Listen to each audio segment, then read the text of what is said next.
आखिरकार वर्षा रुक ही गई। मैं तो तंग आ गई थी। तुम ही नहीं बहन, गांधार का हर व्यक्ति पिछले 8 दिन से परेशान है। इतनी घनघोर वर्षा मैंने आज तक नहीं देखी। सुना है पास वाले गांव में तो बाढ़ भी आ गई थी। गांधार में जैसे ही लगातार हो रही वर्षा रुकी, वहां के लोगों को जैसे जाता जीवन मिल गया। लोग कई दिनों के बाद अपने अपने घरों से निकले थे। उनमें से ही 2 औरतें थीं जो भगवान शिव के दर्शन को निकली थीं। पर चलो, अब शिव जी के दर्शन करके उन्हें प्रसन्न कर देते हैं, ताकि ऐसी विपदा फिर ना आए। वो दोनों औरतें मंदिर के अंदर गई ही थीं कि तभी उन्हें एक मंत्र उच्चारण सुनाई दिया।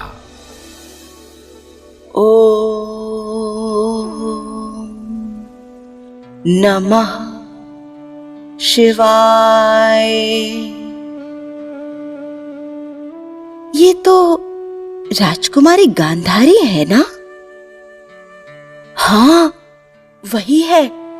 मैं जब 8 दिन पहले मंदिर आई थी, तब भी ये यहीं बैठकर भगवान के लिए तप कर रही थी।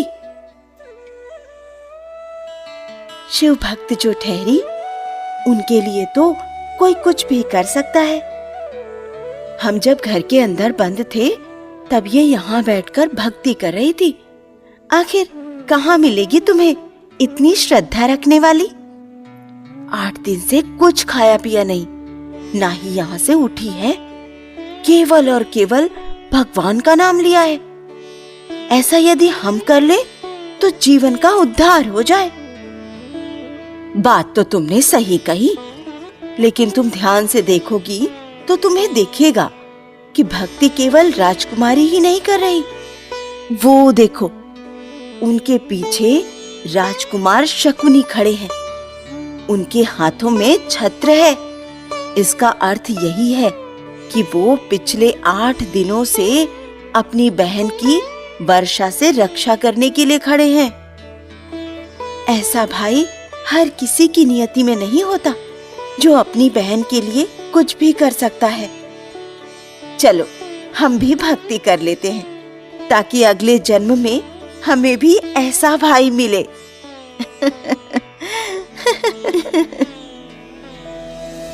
ये कहते हुए वो दोनों वहां से भगवान के दर्शन करके चली गईं। उनके जाने के बाद गांधारी के तप का समापन हुआ और उसे देख शकुनी के चेहरे पर मुस्कान आ गई। ओम नमः शिवाय। हे शिव, कृपा करें। आखिर तुम्हारा तप समाप्त हो ही गया गांधारी। भैया, आप इतने दिन से यहीं खड़े हैं। मैंने आपसे कहा था ना कि मुझे धूप नहीं लगेगी, आप चले जाइए। आपने मेरी बात क्यों नहीं मानी? बात केवल धूप की नहीं थी गांधारी। पिछले 8 दिनों से तेज वर्षा भी हुई और तुम्हें कुछ पता नहीं चला। इसका अर्थ यह है कि मैंने अपना काम बहुत अच्छे से किया। तुम्हारी भक्ति में कोई अड़चन नहीं आई। इससे अधिक मुझे क्या ही चाहिए। गांधारी ने जैसे ही अपने भाई की बात सुनी, उसने उसे ध्यान से देखा। शकुनी का हाथ दर्द से हरा पड़ गया था। पांव की नसें सुन्न हो गई थीं। भूख और पानी की कमजोरी से शरीर सिकुड़ सा गया था, लेकिन फिर भी उसका हाथ छत्र पर से हटा नहीं था। तब गांधारी ने छत्र लेकर उसे नीचे रखा और शकुनी के हाथ को देखने लगी। आपको मेरे लिए ये करने की कोई आवश्यकता नहीं थी भैया। इतना दर्द सहने का कोई अर्थ नहीं है। गांधारी, तुम भूल रही हो कि मेरे लिए इस पूरी सृष्टि में तुमसे प्रेम करना सब कुछ है, और तुम्हारे लिए भगवान शिव की भक्ति इसलिए मैं अपनी बहन की भक्ति के लिए कुछ भी कर सकता हूं। तो फिर ये छत्र पकड़ के खड़े रहना मेरे लिए कुछ नहीं है। पर भैया, मुझे आपका ये प्रेम कभी कभी समझ नहीं आता। डर लगता है कि आप मेरे लिए क्या करने को तैयार हैं। और मुझे इस बात का भी डर है कि आपके कार्य आपके लिए सही होंगे, लेकिन ये लोग जो आपको इस राज्य का राजा बनाना चाहते हैं, वो न जाने कैसी कैसी बातें करेंगे। वो लोग सोचेंगे कि शकुनी अपनी बहन के प्रेम में अंधा हो चुका है। मुझे उन लोगों से और इस पूरी सृष्टि से कोई फर्क नहीं पड़ता गांधारी। तुम मेरे लिए सब कुछ हो। यदि आवश्यकता पड़ी तो मैं तुम्हारे लिए स्वर्ग को भी झुका सकता हूं। इसलिए आज के बाद तुम ये मत समझना कि मैं तुम्हारे प्रेम में अंधा हूं। अंधे तो ये लोग हैं जो मेरे प्रेम को अपने मन की आंखों से देख नहीं पाते। वैसे भी तुम भगवान शिव का यह कठोर तप इसलिए कर रही हो ताकि तुम्हें एक अच्छा वर मिल सके। जब वो मिल जाएगा तो मेरा उत्तरदायित्व भी थोड़ा सा कम हो जाएगा। हाँ भैया, समझ गई। आपसे कोई नहीं जीत सकता। आप मेरे प्रेम में कुछ भी कर सकते हैं। अब चलिए, पिताजी प्रतीक्षा कर रहे होंगे।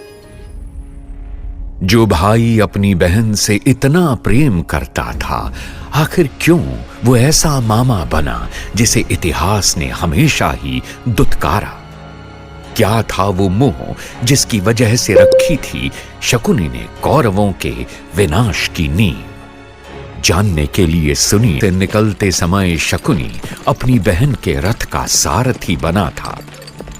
वो भले ही कुछ न खाने के कारण बहुत दुर्बल हो गया था, लेकिन फिर भी वो रथ को अच्छे से चलाकर राजमहल की तरफ बढ़ रहा था। गांधार की गलियों में से जब उनका रथ निकल रहा था तो हर एक गांधारवासी अपने राजकुमार और राजकुमारी के आगे नतमस्तक हो रहा था। कहने को गांधारी शकुनी से बड़ी थी, लेकिन हर किसी का सिर पहले शकुनी के आगे झुकता था और शकुनी का सिर झुकता था अपनी बहन के आगे। जब वो राजमहल पहुंचे तो वहां उनके पिता महाराज सुबल उनकी प्रतीक्षा कर रहे थे। जैसे ही उन्होंने गांधारी को देखा, उनके चेहरे पर एक मुस्कान आ गई, लेकिन शकुनी को इतना दुर्बल देखकर वो चिंतित हो गए। शकुनी, ये क्या हो गया है तुम्हें? तुम ठीक तो हो? मुझे तो लगा था कि तुम इतनी वर्षा में कहीं पर विश्राम कर रहे होगे और इसी कारणवश 8 दिन तक वापस नहीं आए। पर तुमको ये क्या हो गया? कहां से आ रहे हो तुम? और किसने बनाई है तुम्हारी ये दुर्दशा? बताओ मुझे, मैं उसे दंड दूंगा। शकुनी, तुम कुछ बोल क्यों नहीं रहे? क्यों खड़े हो ऐसे? बोलो कुछ। मैं बताती हूँ पिताजी, ये किसी शत्रु का किया नहीं है। ये बस भैया का प्रेम है जो वो मेरे लिए दिखा रहे हैं। 8 दिन पहले जब मैं तपस्या करने बैठ रही थी, तब भैया ने मुझसे कहा कि वो मुझे धूप से बचाने के लिए छत्र लेकर खड़े हो रहे हैं। तब मैंने उन्हें कहा कि नहीं, इसकी आवश्यकता नहीं है, आप यहाँ से चले जाइए। पर उन्होंने मेरी बात नहीं मानी, जैसे वो हमेशा नहीं मानते हैं। मैं एक बार तप में लीन हुई तो फिर आसपास का सब कुछ जैसे मुझे दिखना और सुनना बंद हो गया। सब लोग, सब वस्तुएं मेरे लिए अदृश्य हो गईं और ऐसे में मुझे पता ही नहीं चला कि कब वर्षा शुरू हो गई। मैं 8 दिनों तक तप में लीन थी और उन 8 दिनों तक भैया मेरे पीछे खड़े रहे और मुझे वर्षा से बचाते रहे।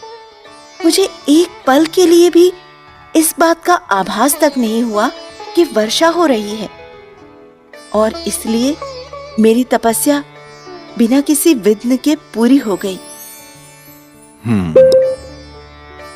ठीक है, मैं समझ गया।